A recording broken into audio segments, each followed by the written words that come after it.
ছাদ বাগানে ছোটো ছোটো টবে জবা ফুল করতে চান, প্রচুর প্রচুর জবা, হাইব্রিড জবা অথবা দেশি জবা আপনিও কি চান আপনার ছাদ বাগানে ছোটো ছোটো টবে হোক? তো তার জন্য কি করবেন ভাবছেন? কিছুই না, খুব সহজ পদ্ধতিতেই আজ আপনাদের সামনে জানাবো যে কি করলে আপনিও আপনার বাগান থেকে প্রতিদিন রোজ প্রচুর প্রচুর জবা ফুল হারভেস্ট করতে পারবেন। আমি কিন্তু প্রতিদিনই হারভেস্ট করছি প্রচুর প্রচুর জবা এবং ঠাকুরকে নিবেদনও করছি। তো তাই বলছি, আপনারা কি করলে আপনারা আপনাদের বাগানেও খুব সুন্দর সুন্দর জবা ফুল হারভেস্ট করতে পারবেন।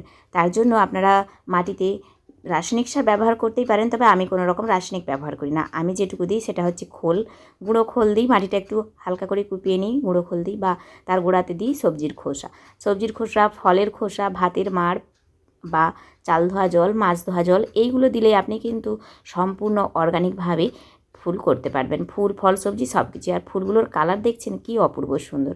তো আপনারা এইভাবে কিন্তু করে নিতে পারেন ছাদ বাগানে খুব সুন্দর সুন্দর জবা ফুল। গাছগুলি কিন্তু খুব সুন্দর হয়। আর তাতে দেখেছেন কত কত ফুল তুলেছি আমি। আর এই যে এত সুন্দর ফুল, বিভিন্ন রকমের জবা আমার এখানে ফোটে, এগুলো সবই কিন্তু আমি ডাল থেকে তৈরি করেছি। তো আপনারাও এরকমভাবে সুন্দর সুন্দর জবাগুলো হারভেস্ট করুন নিজেদের ছাদ বাগান থেকে। আর এই জবা ফুলের উপকারিতাও কিন্তু অনেক। এটি কিন্তু আমাদের স্বাস্থ্যের জন্য অনেক অনেক উপকারী একটি ফুল।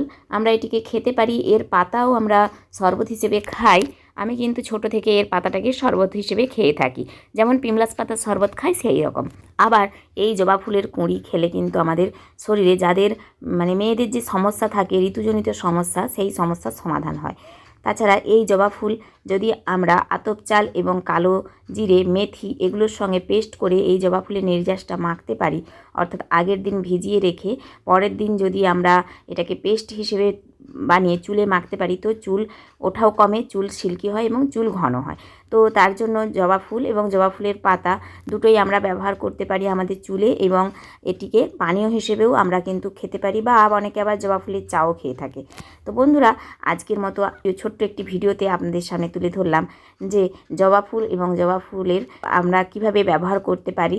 ঠাকুরের পুজোয় তো আমরা সবাই নিবেদন করতে ভালোবাসি, আবার আমরা কিন্তু ঘরোয়া অনেক কিছু জিনিসও ব্যবহার করতে পারি এই ফুল।